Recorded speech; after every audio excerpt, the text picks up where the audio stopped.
ಬಂಧುಗಳೇ, ನಿಮ್ಮೆಲ್ಲರ ನೆಚ್ಚಿನ ನಾಯಕರು, ಜಾತ್ಯತೀತ ಜನತಾದಳದ ರಾಜ್ಯ ಘಟಕದ ಅಧ್ಯಕ್ಷರು, ಪ್ರಾದೇಶಿಕ ಪಕ್ಷ ಜಾತ್ಯತೀತ ಜನತಾದಳದ ಮುಂದಿನ ಭವಿಷ್ಯ, ನಮ್ಮೆಲ್ಲರ ನಾಯಕರು ಅಂತ ನಿಖಿಲ್ ಕುಮಾರಸ್ವಾಮಿ ಅವರೇ, ಈ ಒಂದು ಕಾರ್ಯಕ್ರಮದ ಅಧ್ಯಕ್ಷತೆಯನ್ನು ವಹಿಸಿರ್ತಕ್ಕಂಥ ಸ್ನೇಹಿತರಾದಂಥ BR ರಾಮಚಂದ್ರ ಅವರೇ, ಜಿಲ್ಲಾ ನಮ್ಮ ಪಕ್ಷದ ಅಧ್ಯಕ್ಷರಾದಂಥ ರಮೇಶ್ ಅವರೇ, ಆತ್ಮೀಯ ಮಿತ್ರರು ಮಾಜಿ ಶಾಸಕರಾದ ಅಂದಾನಿ ಅವರೇ, KT ಶ್ರೀಕಂಠೇಗೌಡ್ರೆ, ನಮ್ಮ ಶಿವಕುಮಾರ್ ಅಣ್ಣವರೇ, ಚಂದ್ರಣ್ಣವರೇ, ಸಿದ್ದರಾಮೇಗೌಡ್ರೆ, ರವಿ ಅವರೇ, ನಾಗೇಶ್ ಅವರೇ, ಆತ್ಮೀಯ ಸ್ನೇಹಿತರಂತ ತಿಮ್ಮೇಗೌಡ್ರೆ, ರಾಜ್ಯ ಘಟಕದ ಮಹಿಳಾ ಅಧ್ಯಕ್ಷರಂತ ರಶ್ಮಿ ರಾಮೇಗೌಡ್ರೆ, ಆಗಮಿಸಿರ್ತಕ್ಕಂಥ ಎಲ್ಲ ನಗರಸಭೆಯ ಸದಸ್ಯರುಗಳೇ, ಮಾಜಿ ಸದಸ್ಯರುಗಳೇ,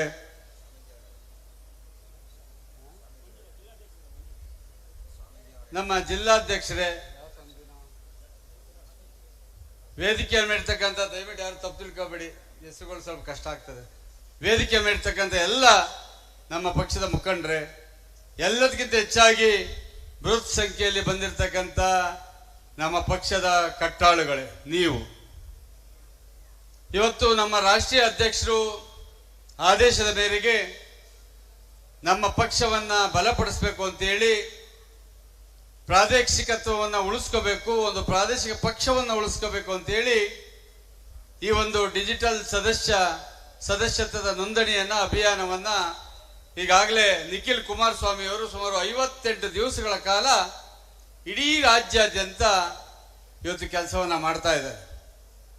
ಜಾತ್ಯತೀತ ಜನತಾದಳ ಹೇಗೆ ಅಂದ್ರೆ ಸೋತ ತಕ್ಷಣ ಕೈ ಕಟ್ಕೊಂಡು ಕೂತ್ಕೊಳ್ತಕ್ಕಂಥದ್ದಲ್ಲ.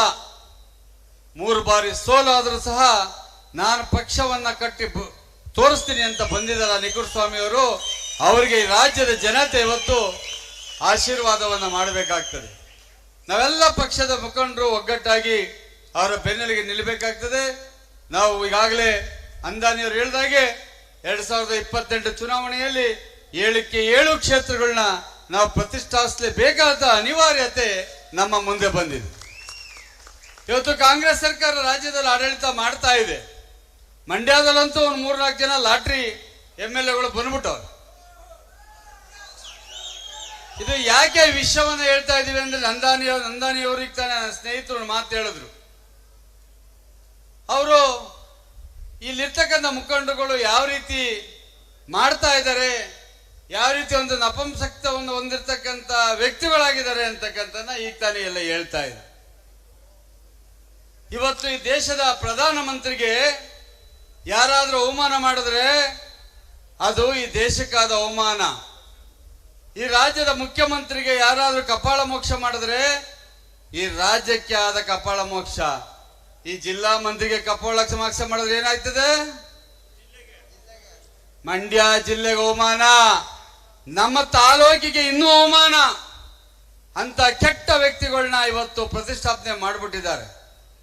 ವಿಧಿ ಇಲ್ಲ, ಸಂವಿಧಾನದಲ್ಲಿ ಬರೆದಿದೆ, ಅಧಿಕಾರ ನಡೆಸ್ತಾ ಇದೆ.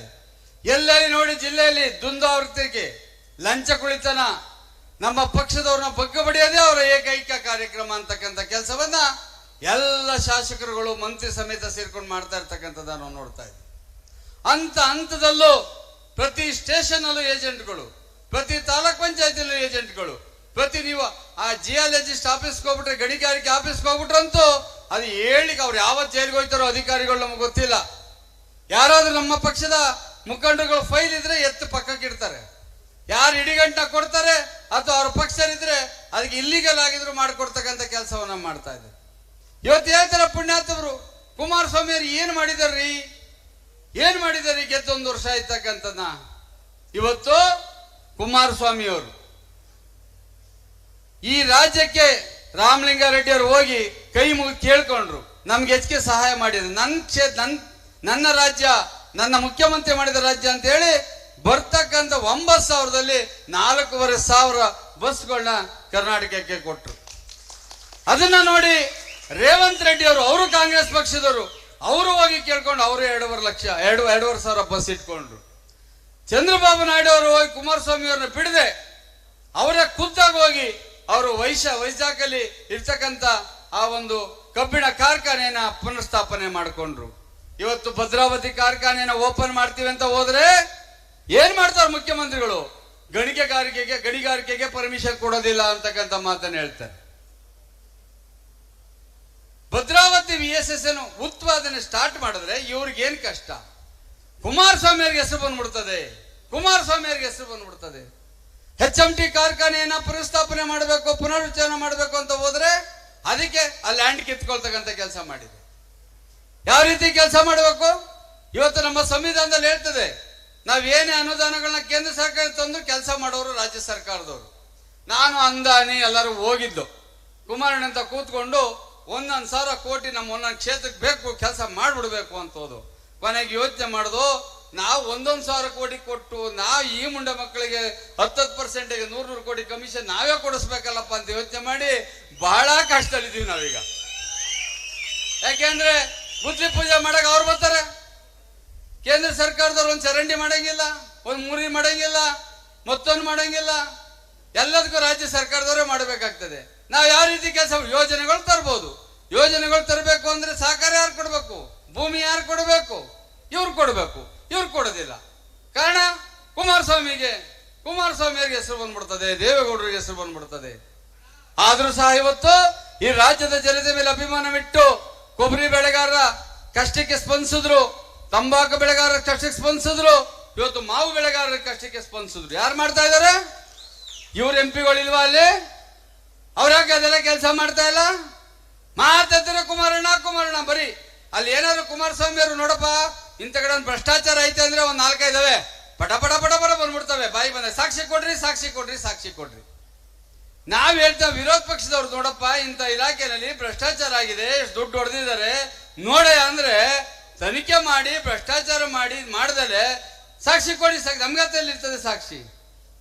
ಯಾವತ್ತು ನೀವು ಬೆಂಕಿ ಇಲ್ಲದೆ ಹೊಗೆಯಾಡೋದಿಲ್ಲ ಅಂತಕ್ಕಂಥದ್ದು ಅವ್ರ ಅರ್ಥ ಮಾಡಿ ಗೊತ್ತಿರ್ತದೆ ಅದು. ಯಾಕಂದ್ರೆ ಇಡೀ ಸರ್ಕಾರವೇ ಅದರಲ್ಲಿ ಶಾಮೀಲಾಗಿರೋದ್ರಿಂದ ಈ ಕತೆ. ಇವತ್ತು ಹೇಳ್ತಾರೆ ನಾವು ದಲಿತರ ಪರವಾಗಿದ್ದೇವೆ, ಅಂಬೇಡ್ಕರ್ ಅವ್ರಿಗೆ ಉಣದಕ್ಕೆ ಜಾಗ ಕೊಡ್ಲಿಲ್ಲ, ಅವ್ರನ್ನ ಗೆಲ್ಲಕ್ ಬಿಡ್ಲಿಲ್ಲ, ಅವ್ರನ್ನ ಮಂತ್ರಿ ಮಾಡ್ಲಿಕ್ಕೆ ಬಿಡ್ಲಿಲ್ಲ. ಆದ್ರೆ ಇವತ್ತು ಹೇಳ್ತಾರೆ ಅವ್ರ ಹೆಸರು ಮಾತ್ರ ಬಹಳ ಚೆನ್ನಾಗಿ ಹೇಳ್ತಾ ಕೂತಿರ್ತಾರೆ. ಇವತ್ತು ಆ ನಿಗಮಗಳಿಗೆ ಬಂದಂತ ಅನುದಾನಗಳನ್ನ ಕಾಂಗ್ರೆಸ್ ಪಕ್ಷದ ಶಾಸಕರುಗಳು ಹೋಗಿ ಹೈದರಾಬಾದ್ ನಲ್ಲಿ ವಿಡ್ರಾ ಮಾಡ್ಕೊಳ್ತಾರೆ ದುಡ್ಡನ್ನ. ಅಂದ್ರೆ ಇವತ್ತು ನಮ್ಮ ರಾಜ್ಯ ಯಾವ ಸ್ಥಿತಿಗೆ ಬಂದೈತೆ ಅಂತಕ್ಕಂಥದ್ನ ನೀವು ನೋಡ್ಕೋಬೇಕಾಗ್ತದೆ. ಬಂಧುಗಳೇ, ದಯಮಾಡಿ ನಿಮ್ಮ ಕಳಕಳಿಯಿಂದ ಕೇಳ್ಕೊಳ್ತೀರಿ, ಇಲ್ಲೇ ನೀವು ಒಂದು 3-4 ಸಾವಿರ ಜನ ಇದ್ದೀರಿ, ಈಗಲೇ ನಿಮ್ಮ ಮೊಬೈಲ್ಗಳನ್ನ ತೆಗೀರಿ, ಆಚೆಗೆ ಮಿಸ್ ಕಾಲ್ ಕೊಡಿ, ಅದನ್ನು ದುಡ್ಡು ಖರ್ಚು ಹಾಕಿಲ್ಲ, ನಿಮ್ಗೆ OTP ಬರ್ತದೆ ತಕ್ಷಣ ಆಗಿ. ಇವತ್ತು ನಾಗಮಂಗಲ ಮೊದಲನೇ ಪ್ಲೇಸ್ ಅಲ್ಲಿ ಓಡ್ತಾ ಇದೆ ಮೆಂಬರ್ಶಿಪ್ ನಲ್ಲಿ, ಮಂಡ್ಯ 2ನೇ ಪ್ಲೇಸ್ ಅಲ್ಲಿ ಇದೆ. ನಿಮ್ಗೆ ನಾಳೆ ನಮ್ಗೆ ಅವಕಾಶ ಕೊಟ್ಟರೆ ನೀವು 3ನೇ ಪ್ಲೇಸ್ ಕೊಂಡೈತೀರಿ.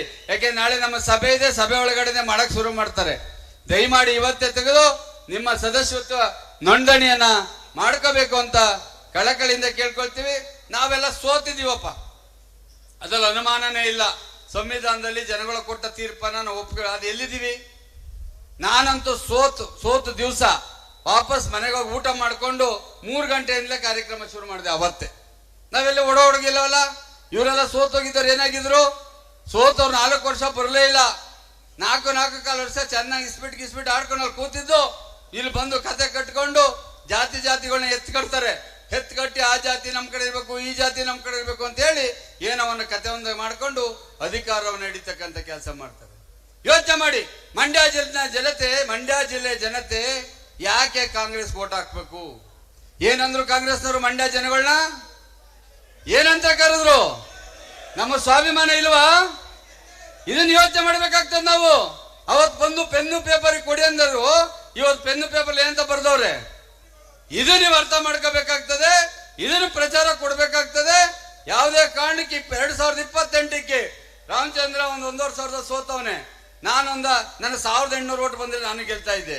ಅದೇ ರೀತಿ ಬಹಳ ಕಡಿಮೆ ಸೋತಿದ್ದೀವಿ. ಇವತ್ತು ನಾವು ರಾಷ್ಟ್ರೀಯ ಪಕ್ಷದ ಜೊತೆ ಹೊಂದಾಣಿಕೆ ಮಾಡಿಕೊಂಡು ಹೋಗ್ತಕ್ಕಂಥ ಎಲ್ಲ ಒಂದ್ ಕಡೆ ಅನಿವಾರ್ಯತೆ ಅವ್ರಿಗೂ ಇತ್ತು, ನಮಗೂ ಇತ್ತು. ನಾವು ಜೊತೆ ಸೇರ್ಕೊಂಡು ಹೋಗ್ತಾ ಇದೀವಿ. ಮುಂದಿನ 2028ಕ್ಕೆ ನಮ್ಮ ಸರ್ಕಾರವನ್ನ ಪ್ರತಿಷ್ಠಾಪನೆ ಮಾಡ್ತಕ್ಕಂಥದ್ದೇ ನಮ್ದು ಗುರಿ. ಓಲ್ಡ್ ಮೈಸೂರಿನವರು, ಹಳೆ ಮೈಸೂರು ಭಾಗದವ್ರು ನೀವು ಎಷ್ಟು ಸೀಟ್ ಕೊಡ್ತೀರೋ ಅಷ್ಟು ಮುಖ್ಯಮಂತ್ರಿ ಆಗ್ಲಿಕ್ಕೆ ಕುಮಾರಣ್ಣವ್ರಿಗೆ ಅವಕಾಶ ಇರ್ತದೆ ಅಂತಕ್ಕಂಥದ್ದನ್ನ ನೀವ್ಯಾರು ಮರಿಬಾರ್ದು ಅಂತಕ್ಕಂಥದ್ದನ್ನ ಈ ಸುಸಂದರ್ಭದಲ್ಲಿ ತಮ್ಗೆಲ್ಲ ಕೇಳ್ಕೊಳ್ತಾ, ಮಂಡ್ಯ ಜನತೆ ಬಹಳ ಪ್ರಜ್ಞಾವಂತರು, ರಾಜಕೀಯವಾಗಿ ಬಹಳ ಪ್ರಜ್ಞೆ ಇರ್ತಕ್ಕಂಥವ್ರು, ಬಹಳ ಹೆಸರು ಮಾಡಿರ್ತಕ್ಕಂಥವ್ರು. ಶಂಕರೇಗೌಡರು ಇರ್ಬೋದು, ಮಾದೇಗೌಡರು ಇರ್ಬೋದು, ನಮ್ಮ ಚೌಡಯ್ಯನವರು ಇರ್ಬೋದು, ಹಲವಾರು ಮಂದಿಗಳು ಒಳ್ಳೊಳ್ಳೆ ಹೆಸರು ಮಾಡಿದ್ದಾರೆ. ಆಗ ಈಗಿರ್ತಕ್ಕಂಥ ಕೆಟ್ಟ ರಾಜಕಾರಣಿಗಳ ತರ ಅವ್ರು ಯಾರು ರಾಜಕಾರಣವನ್ನ ಮಾಡಿದವರಲ್ಲ. ಇವರೆಲ್ಲ ಕೇವಲ ದುಡ್ಡಿಗೋಸ್ಕರ, ಅಧಿಕಾರಕ್ಕೋಸ್ಕರ, ದ್ವೇಷಕ್ಕೋಸ್ಕರ ರಾಜಕಾರಣವನ್ನ ಮಾಡ್ತಾ ಇರ್ತಕ್ಕಂಥವ್ರನ್ನ ತಾವ್ಯಾರು ಮರಿಬಾರ್ದು. ಜೊತೆಗೆ ಸುಳ್ಳನ್ನ ಸತ್ಯ ತಲೆ ಮೇಲೆ ಹೊಡೆದಂಗೆ ಹೇಳ್ತಾರೆ ಇವರು. ಸುಳ್ಳನ್ನ ಸತ್ಯ ತಲೆ ಮೇಲೆ ಹೊಡೆದಂಗೆ ಹೇಳ್ತಾರೆ. ಕಾಂಗ್ರೆಸ್ ಪಕ್ಷ ಮುಂದಿನ ಚುನಾವಣೆ ಏನಾಯ್ತದ ಗೊತ್ತಿಲ್ಲ. ಈಗಾಗಲೇ ನಮ್ಮ ಜಿಲ್ಲೆನ ಒಂದಿಬ್ರಾಗ್ಲೇ ಬಿಜೆಪಿ ತೋಲು ಟೊವಲ್ ಹಾಸವ್ರೆ, ನಮ್ಮ ಪಾರ್ಟಿ ಬರೋಕ್ಕೂ ಟೊವಲ್ ಹಾಸವ್ರೆ. ಅವ್ರು ಏನೇನಾಗ್ತಾರೋ ಅದು ಬೇರೆ ಪ್ರಶ್ನೆ. ಆದ್ರೆ ನಮ್ಮ ಶಕ್ತಿಯನ್ನ, ನಮ್ಮ ಬೇರನ್ನ ಭದ್ರ ಮಾಡ್ಕೋಬೇಕಾಗ್ತಂತ ಅನಿವಾರ್ಯತೆ ನಮ್ಗಿರೋದ್ರಿಂದ ತಮ್ಗೆಲ್ಲ ಕೈ ಮುಗಿದು ಕೇಳ್ಕೊಳ್ತೀನಿ. ನಿಖಿಲ್ ಕುಮಾರಸ್ವಾಮಿ ಅವರ ಕೈಯನ್ನ ಬಲಪಡಿಸಿದ ಮೂಲಕ ಕುಮಾರಣ್ಣರಿಗೆ, ದೇವೇಗೌಡರಿಗೆ ಶಕ್ತಿಯನ್ನು ಕೊಡಬೇಕು ಅಂತ ಕೇಳ್ಕೊಳ್ತಾನೆ. ಮಾತು ಮುಗಿಸ್ತಾನೆ. ಜೈ JDS.